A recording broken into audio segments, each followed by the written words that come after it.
नमस्कार, स्वागत है आप सभी दोस्तों का जेएमपी वेदर यूट्यूब चैनल पर। आज बात करेंगे इंसो स्थिति इंडियन ओशन डाइपोल के ताज़ा अपडेट और पूर्वानुमान के बारे में। आने वाले 6 महीने अक्टूबर 2024 से लेकर अप्रैल 2025 के बीच प्रशांत महासागर के निनो 3.4 क्षेत्र का तापमान सामान्य की तुलना में कितना रहने का पूर्वानुमान है। और बात होगी हिंद महासागर के पश्चिमी क्षेत्र या पूर्वी क्षेत्र के क्षेत्र का तापमान सामान्य से ज़्यादा रहने का पूर्वानुमान है। विस्तार से जानेंगे कब तक लानिना की स्थिति प्रशांत महासागर में बनेगी और इंडियन ओशन डाइपोल की पॉजिटिव या नेगेटिव कौन सी स्थिति आने वाले 6 महीने के दौरान देखने को मिलेगी, विस्तार से जानेंगे। दोस्तों, वीडियो में आखिर तक बने रहे और चैनल को सब्सक्राइब कर दें, क्योंकि जहां पर ऐसे ही मौसम की ताज़ा जानकारी रोजाना आप तक पहुंचती रहती है। और वीडियो को लाइक करना न भूलें।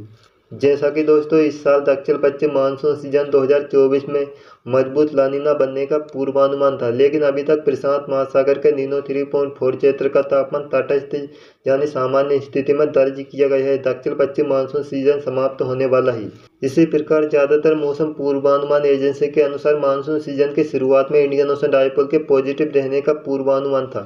लगातार दक्षिण पश्चिम मानसून सीजन में इंडियन ओशन डाइपोल तटस्थ यानी सामान्य स्थिति में बना रहा। आने वाले पोस्ट मानसून सीजन अक्टूबर से लेकर दिसंबर, सर्दी का मौसम जनवरी और फरवरी, प्री मानसून सीजन मार्च से लेकर अप्रैल के दौरान कब तक लानिना बनने का पूर्वानुमान है। इंडियन ओशन डाइपोल की कैसी स्थिति देखने को मिलेगी, विस्तार से जानेंगे। जैसा कि दोस्तों, जून से लेकर सितंबर तक दक्षिण पश्चिम मानसून सीजन समाप्त होने के बाद पोस्ट मानसून सीजन की शुरुआत होती है। इस समय उत्तर पूर्वी मानसून से दक्षिण भारत में खासकर पूर्वी तटीय इलाकों में जमकर बारिश होती है, क्योंकि उत्तर पूर्वी हवाएं बंगाल की खाड़ी, अरब सागर में चलने लगती है। इस सब पूर्वी तटीय इलाकों में सबसे ज़्यादा बारिश होती है। दोस्तों, अगर बीते 50 वर्ष 1971 से लेकर साल 2020 तक की बात की जाए, तो जिस साल प्रशांत महासागर में मजबूत लानिना की स्थिति बनी थी, उस साल बंगाल की खाड़ी में ज़्यादातर मजबूत सिस्टम बने थे। जैसा कि दूसरे मैप में आप देख सकते हैं, अरब सागर के दक्षिणी भाग में सिर्फ एक मजबूत सिस्टम बना था जो पश्चिम की तरफ पहुंचा था, जबकि बंगाल की खाड़ी में कई मजबूत सिस्टम भारत के पूर्वी तटीय इलाकों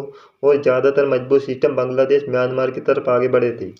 दोस्तों, बीते 50 साल में अक्टूबर से लेकर दिसंबर तक पोस्ट मानसून सीजन में 6 बार ऐसी स्थिति बनी थी, जैसा कि 1970, 73, 75, 88, 98 साल 2000 में। वहीं बीते 50 साल में एल नीनो की स्थिति 8 बार देखने को मिली है। 1972, 77, 82, 87, 91, 94, 97 साल 2002 में, जब बंगाल की खाड़ी और अरब सागर दोनों ओर बराबर मजबूत सिस्टम बने थे। जैसा कि बंगाल की खाड़ी में 4 से लेकर 5 मजबूत सिस्टम भारत के दक्षिण भारत के पूर्वी तटीय इलाकों की तरफ आगे बढ़े थे।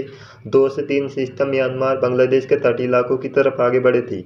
वहीं अरब सागर की बात की जाए तो 4 से लेकर 5 मजबूत सिस्टम अरब सागर में बनने के बाद पश्चिम दिशा में आगे बढ़े थे। 2 मजबूत सिस्टम भारत की तरफ आगे बढ़े थे, जैसा कि मैप में आप देख सकते हैं।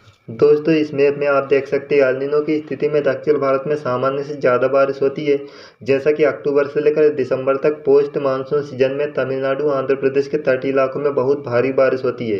बाकी दक्षिण भारत में भी सामान्य से ज़्यादा बारिश होती है। वहीं लानिना की बात की जाए तो लानिना की स्थिति में पोस्ट मानसून सीजन में दक्षिण भारत में सामान्य से कम बारिश होती है। वहीं न्यूट्रल कंडीशन यानी सामान्य स्थिति की बात की जाए तो इस समय तमिलनाडु, आंध्र प्रदेश, रायलसीमा, मध्य महाराष्ट्र, मराठवाड़ा यानी मध्य भारत तक सामान्य से कुछ ज़्यादा बारिश की गतिविधियाँ देखने को मिलती है, जबकि उड़ीसा, कर्नाटक, केरल की तरफ सामान्य से कुछ कम बारिश होती है। दोस्तों, प्रशांत महासागर में एल नीनो और लानिना की स्थिति का असर पोस्ट मानसून सीजन के अलावा सर्दी के मौसम पर भी देखने को मिलता है। जिस साल मजबूत लानिना की स्थिति प्रशांत महासागर में बनती है, उस साल देश में कड़ाके की सर्दी पड़ती है, शीतलहर चलती है। जबकि एल नीनो की स्थिति में तापमान सामान्य से ज़्यादा होता है, देश में कम सर्दी पड़ती है।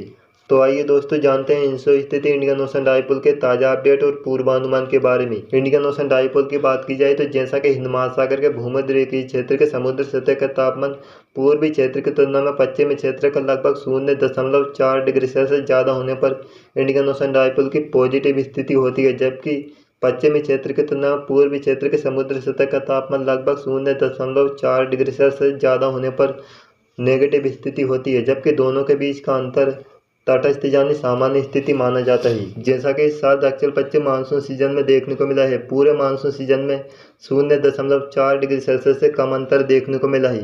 वहीं इंसो स्थिति की बात की जाए तो प्रशांत महासागर के निनो 3.4 क्षेत्र का तापमान लगभग 0.5 डिग्री सेल्सियस सामान्य से ऊपर होने पर एल नीनो की स्थिति होती है, जबकि 0.5 डिग्री सेल्सियस सामान्य से नीचे होने पर लानिना की स्थिति होती है, जबकि इसके बीच का अंतर तटस्थ यानी सामान्य स्थिति माना जाता है। अगर बीते सप्ताह 22 सितंबर को दर्ज तापमान की बात की जाए तो जैसा कि हिंद महासागर के पश्चिमी क्षेत्र की तुलना में पूर्वी क्षेत्र में समुद्र सतह का तापमान लगभग 0.03 डिग्री सेल्सियस यानी बिल्कुल तटस्थ स्थिति में दर्ज किया गया है। वहीं इंसो स्थिति की बात की जाए तो प्रशांत महासागर के नीनो 3.4 क्षेत्र का तापमान बीते सप्ताह 22 सितंबर को सामान्य से 0.48 डिग्री सेल्सियस कम दर्ज किया गया है, यानी लानिना की स्थिति बनने वाली है प्रशांत महासागर में।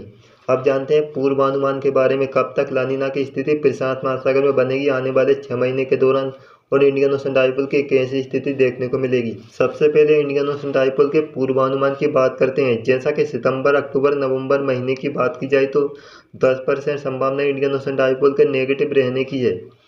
वहीं तटस्थ यानी न्यूट्रल कंडीशन की बात की जाए तो 85% संभावना है।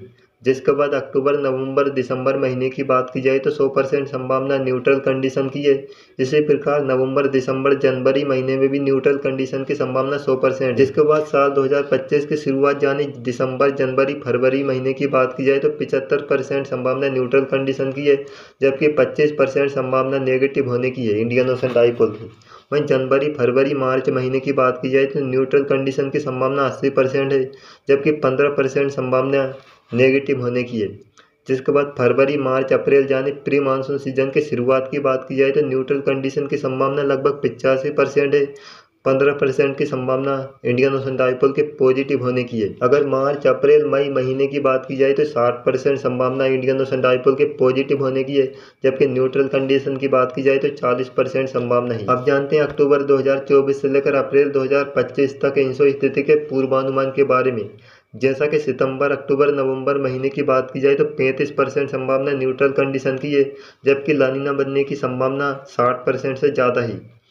जिसके बाद अक्टूबर, नवंबर, दिसंबर महीने की बात की जाए तो न्यूट्रल कंडीशन की संभावना 15% है, जबकि 85% संभावना लानिना बनने की है। जिसके बाद साल 2024 के आखिर में न्यूट्रल कंडीशन की संभावना 5% है, 95% संभावना लानिना बनने की है।